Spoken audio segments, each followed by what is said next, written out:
I tried cooking at 3 a.m. cooking fire.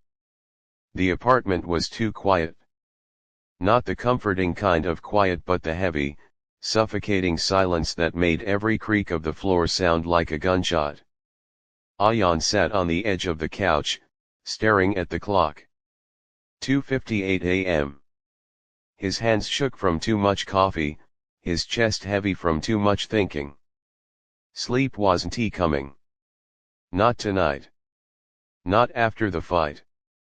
He hadn't he meant to yell at his mother earlier. But when she asked, in her tired immigrant accent, "Beta, why don't you sleep early tomorrow you work?" something in him snapped. He slammed the door. He saw her flinch. He hated himself for it. Now the apartment smelled faintly of masala and sadness, leftovers from dinner abandoned on the stove. Ayan hadn't he eaten. Hunger twisted inside him. He didn't he want takeout, didn't he want cold pizza. He wanted something warm, something real. Something that reminded him he was still human. He looked at the clock again. 3 a.m.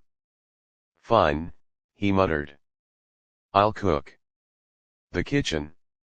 The kitchen light flickered like it wasn't he sure if it wanted to stay alive. The countertops were cluttered with unopened mail, a cracked jar of cumin, and his mother's prayer beads. Ayan opened the fridge. Eggs. Milk. Half an onion. Leftover cilantro. A carton of yogurt. That was enough. He remembered watching his mother cook anda masala, the way she chopped onions fast enough to scare him, the way she tossed green chilies without measuring, the way she whispered Bismillah before lighting the stove. He grabbed a pen. Set it down too hard. The clang echoed. His heart thudded. As he cut the onion, tears blurred his eyes, not from the onion, but from the memory of his mother's hands guiding his own years ago. This is how you slice it, Janu. Watch your fingers. Tonight, she was asleep. Or pretending to be. He hadn't he apologized. The fire. The oil hissed when he dropped the onions in. Too much heat. Smoke curled up, sharp and accusing. He panicked, reached for water, then froze, remembering his mother's warning, never water hot oil, Ayan. It will spit fire at you. Still, he poured. The explosion was instant. Oil leapt like angry spirits, burning his wrist. He dropped the pen, and a ribbon of flame kissed the curtain. Shit. For a moment, he froze. He saw the future flash before him, the fire spreading, the alarms screaming, the neighbors pounding on doors, his mother trapped in her room. Then instinct returned.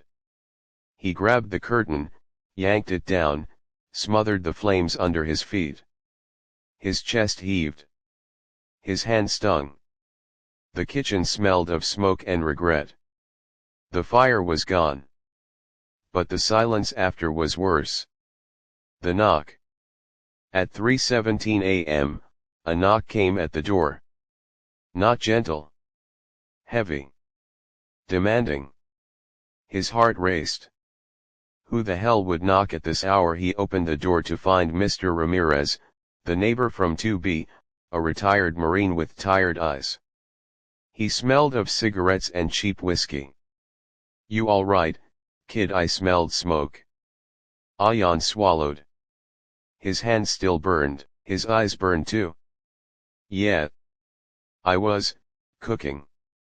At 3 in the goddamn morning. Ramirez squinted, then noticed the bandage of onion skin still stuck to Ayan's hand. He sighed. Come here.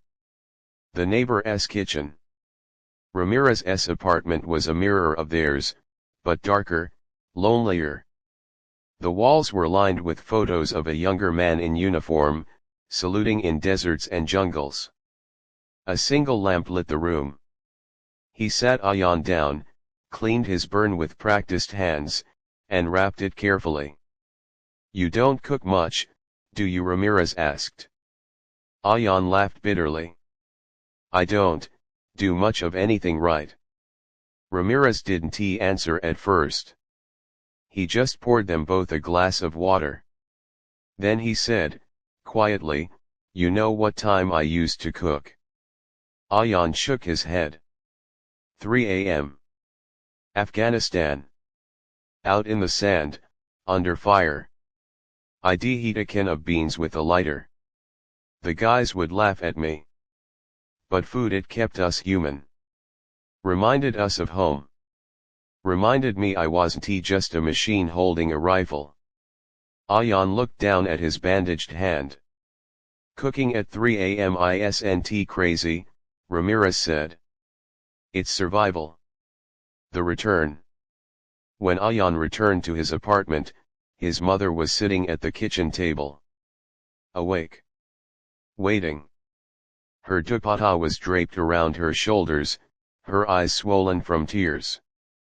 She glanced at the smoke-stained curtain on the floor, then at his wrapped hand. "Beta." Her voice cracked.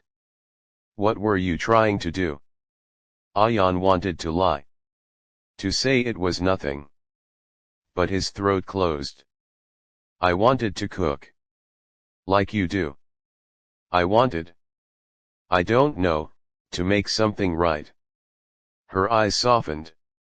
She reached for his hand, trembling. "You don't need to burn yourself to prove anything. Just sit with me. That is enough." He broke then like a dam giving way. All the years of anger, the late shifts, the immigrant struggles, the shame of never being enough, all of it poured out in tears. And for the first time in a long time, he let his mother hold him. The meal. By 3:45 a.m., the two of them were standing side by side at the stove. His mother guided his hand as he cracked an egg, whispered the same prayer she always did, and smiled faintly when the oil hissed just right.